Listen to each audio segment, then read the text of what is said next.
दर्शकों, आप सभी का बहुत बहुत स्वागत है। एचएमसी हॉस्पिटल की एक खास पेशकश जिसमें न्यूरो से संबंधित बातचीत हम आपके साथ करेंगे। न्यूरो से संबंधित समस्याओं के बारे में डॉक्टर व्योम भार्गव जो कि न्यूरो सर्जन हैं, इनके साथ डिस्कशंस करेंगे जिससे बीमारी का समय रहते इलाज हो सके और दूसरी बात, बीमारी बढ़ने ना पाए। और जो सबसे इम्पॉर्टेंट एस्पेक्ट है इस बातचीत का वो ये है कि यदि आपको बीमारी के बारे में जानकारी है तो बीमारी बिल्कुल भी खतरनाक नहीं होती। समस्या तब खड़ी होती है जब हमें किसी की चीज़ के बारे में जानकारी ना हो और एकदम से वो हमारे सामने आ जाए, फिर हम उसको लेकर के परेशान होते हैं। तो डॉक्टर साहब, आज हम एक जो बहुत ही इम्पॉर्टेंट विषय है आपके साथ बातचीत करना चाहते हैं, एक्सीडेंट्स।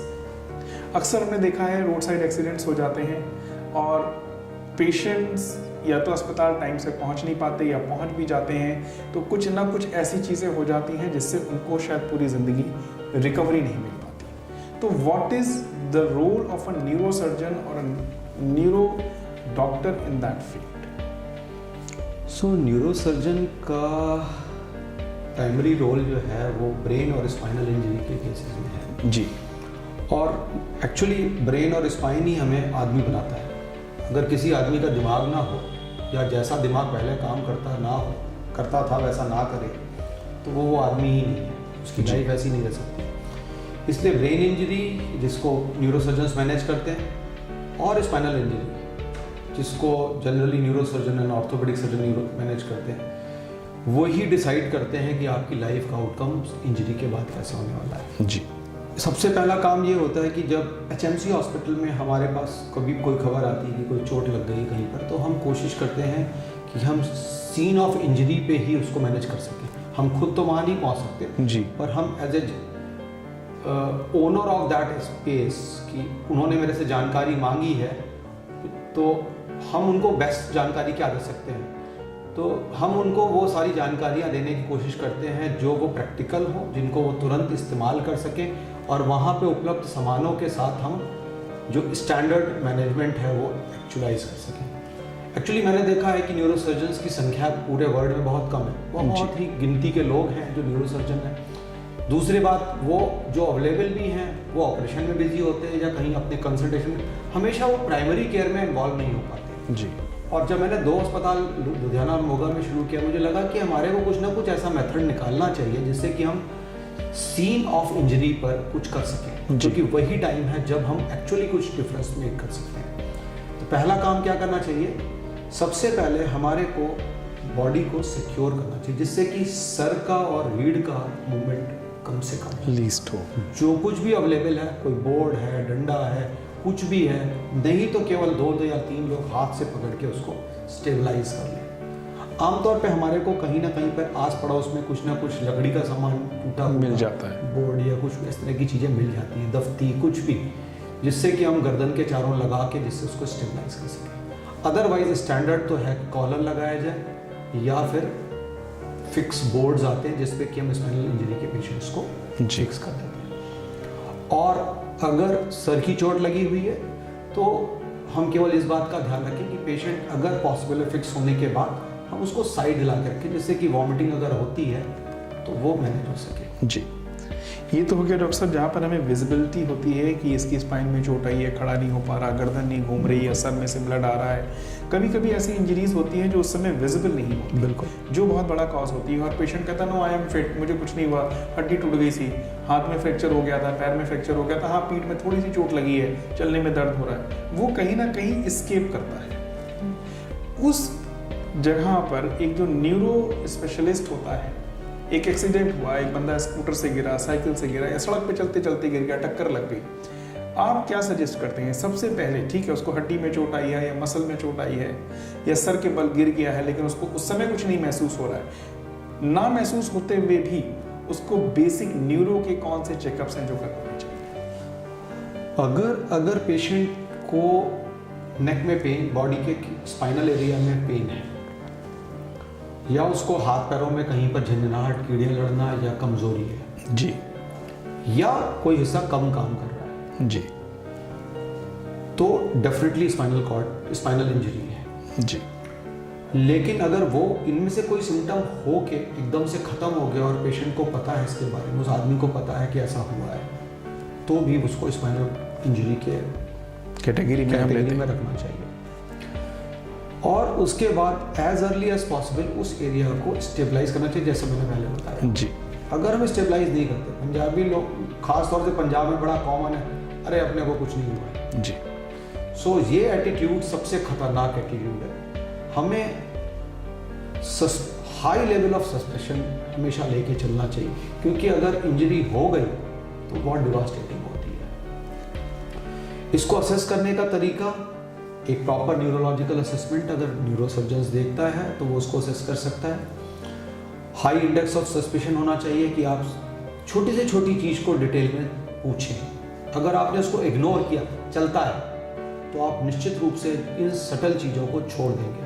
मैंने ऐसे मरीजों को देखा है जिसको केवल गर्दन में दर्द था, गिरा, गर्दन में दर्द था, मालिश कराई और उसके बाद उसके चारों हाथ पैर चलना बंद हो गए, पूरा उसका सर्वाइकल स्पाइन डिसलोकेट हो गया जी। तो हाई इंडेक्स ऑफ सस्पेशन। उसके बाद एक्सरे या एमआरआई टेस्ट जो है वो हमारे को फर्दर जनरली क्या होता है कि देखा है डॉक्टर साहब, जब आप किसी को नॉर्मल भी चोट आई हुई हो या वॉमिटिंग हो गई हो या गिर गया हो चक्कर आकर के, तो अक्सर पेशेंट और अटेंडेंट से कहते थे नहीं कोई ज़रूरत नहीं है सीटी स्कैन करवाने की, नहीं कोई ऐसी चोट नहीं लगी, तो बोल रहे हैं, खा रहे हैं, कुछ नहीं है, तो घर में थोड़ी देर चक्कर आया था, गिर गए, किसी भी कारण से गिर गए। तो उस केस में आपका क्या एडवाइस होती है अटेंडेंट्स को खास करके? देखिए पेशेंट तो गिर गया, उसके चोट लग गई, हो सकता है वो थोड़ी देर के लिए अनकॉन्शियस भी हो गया और वो ठीक होने के बाद कहता नहीं मैं ठीक हूँ। उस केस में दर्शकों को लिए मैं ज़रूर जानना चाहूँगा कि आपका सजेशन क्या है, क्या उनको एक्सरे करवाना चाहिए अगर डॉक्टर कह रहा है? बिल्कुल, डॉक्टर ने अगर पेशेंट को थॉरली देखा, सबसे इंपॉर्टेंट चीज़ है डॉक्टर, एप्रोप्रिएट डॉक्टर ने, क्वालिफाइड डॉक्टर ने मरीज को थॉरली उससे बात करी है, डिटेल में उसको असेस किया है और उसके बाद अगर वो सजेस्ट करता है कि एक्सरे कराना है या एमआरआई कराना है तो निश्चित रूप से वो कराना चाहिए। कोई भी आदमी अगर कैजुअल तरीके, अच्छा ठीक है, अगर वो आपके बारे में इतना कैजुअल राय रखते हुए कैजुअल तरीके से आपको कुछ सजेशन दे रहा है, मेरे ख्याल से वो बिल्कुल भी सेफ नहीं। एक डॉक्टर साहब और बहुत इंपॉर्टेंट, दर्शकों बहुत इंपॉर्टेंट चीज़ है, अक्सर क्या होता है कि हम लोग नहा रहे होते हैं, बाथरूम में अक्सर लोगों का पैर स्लिप करता है, it's a very common thing, हो भी जाता है। कभी कभी ऐसी चोट होती है जो हमें तुरंत पता चल जाती है, मेरा हाथ मोड़ा, मेरे कमर, मेरे घुटने में चोट आ गई। कभी कभी क्या होता है हम स्लिप करते हैं, सीधे रीढ़ की हड्डी के बल गिरते हैं और अक्सर एक शब्द है टेक्निकली मेरे ख्याल से मैं सही हूँ, कंप्रेशन फ्रैक्चर जिसको हम बोलते हैं। इसमें क्या होता है उस समय पेशेंट चलता रहता है, वो अपना दर्द छुपा लेता है स्पाइन में, वो कहता है गिरे हैं तो इसलिए दर्द हो रहा होगा, 1-2 दिन में 10 दिन में ठीक हो जाएगा। लेकिन डॉक्टर साहब अक्सर ये देखा गया है, अपने दर्शकों के लिए खासतौर से आप लोगों के लिए मैं बात कर रहा हूँ, कि वो पेशेंट जो 1 महीने तक उस पेन में चलता रहता है, 2 महीने तक थोड़ा उसका चलना फिरना कम होता है और देखा जाता है कि एक लॉन्ग टर्म में 5 महीने 6 साल बाद वो देखा जाता है 1-2 साल बाद वो बिल्कुल ही बिस्तर पे चला जाता है। ये शायद कंप्रेशन फ्रैक्चर इसको हम अक्सर कहते हैं, डॉक्टर से सुना गया है।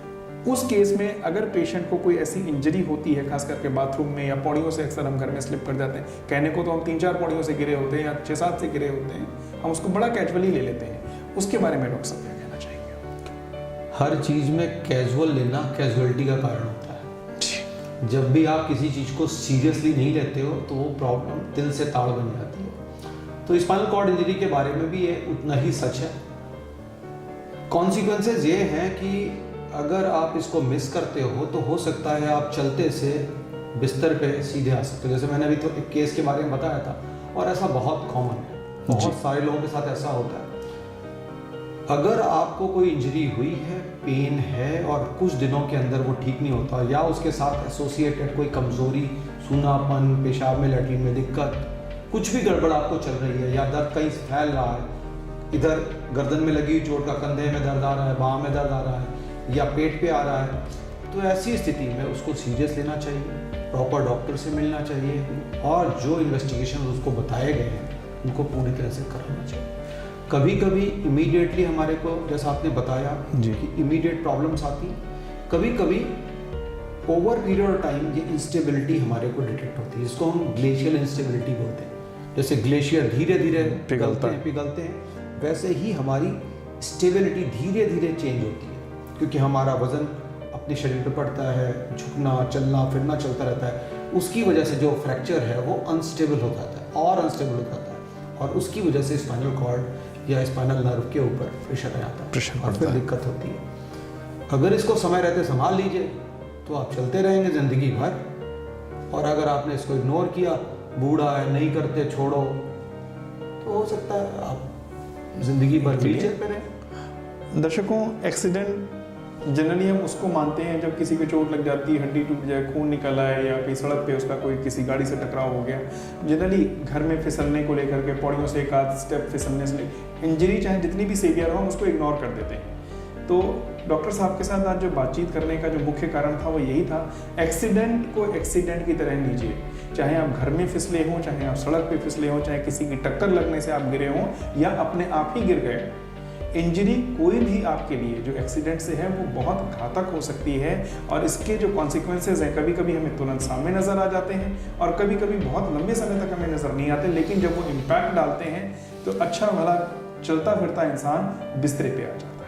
आज की जो बातचीत का सिलसिला था डॉक्टर व्योम भार्गव के साथ, हमने इसीलिए इस टॉपिक को लिया, एक्सीडेंट को, कि एक्सीडेंट एक नाम ही ऐसा है जो बुरा है, लेकिन हम इसको बुरा तब मानते हैं जब हमें एक्सीडेंट में बुरा दिख रहा होता है। कभी कभी बुरा ना दिखने वाला एक्सीडेंट भी बहुत बुरा कर जाता है ज़िंदगी में। तो उसको बचाने के लिए कोशिश करिए कि अगर आपको कोई भी इंजरी है, छोटी है, बड़ी है, एक डॉक्टर से कंसल्ट करने में हमारा कुछ नहीं जाता। तो चोट का छुपाना कहीं ना कहीं हम अपने साथ ही एक धोखा कर रहे हैं, अपनी ज़िंदगी से, अपने इमोशंस के साथ खिलवाड़ करने जा रहे हैं। तो दर्शकों, हमारी आपसे विनती है, चोट छोटी हो चाहे बड़ी हो, उसका ध्यान रखिए, क्योंकि जब तक ये शरीर चल रहा है तब तक ये बहुत सुंदर है। जैसे ही इसमें कोई दिक्कत आती है, फिर हमें समझ में आता है कि एक एक छोटा छोटा शरीर का हिस्सा जो है वो कितना महत्वपूर्ण रोल करता है। अगर एक छोटी सी उंगली भी चलना बंद कर दे और दर्द हो जाए, तब हमें उसका महत्व समझ में आता है। तो न्यूरो से संबंधित बीमारियां एक ऐसी हैं जो पूरे हमारे जीवन पे एक प्रभाव डालती हैं, हमारे चलने फिरने पे प्रभाव डालती हैं। तो हम ऐसी बातचीत को आपके साथ करते रहेंगे, आपके पास आते रहेंगे डॉक्टर व्योम भार्गव के साथ लेकर के। डॉक्टर साहब, आज आपने एक्सीडेंट के बारे में जो बातचीत करी, मैं उम्मीद करता हूं कि मेरे दर्शकों को ज़रूर अच्छी लगी होंगी। और दर्शकों, एक खास बात, नीचे डॉक्टर व्योम भार्गव का नंबर चल रहा है, आप स्क्रिप्ट में देख रहे हैं। यदि किसी ने कोई परामर्श लेना है, आप इनके व्हाट्सएप नंबर पे अपनी समस्या लिख करके भेज सकते हैं। आप इनके ईमेल आईडी पे भी डाल सकते हैं, जिसके लिए आपको कोई पैसा नहीं देना। जैसे ही इनको मिलेगी, ये समय अनुसार आपको उसका जवाब भी भेज देंगे।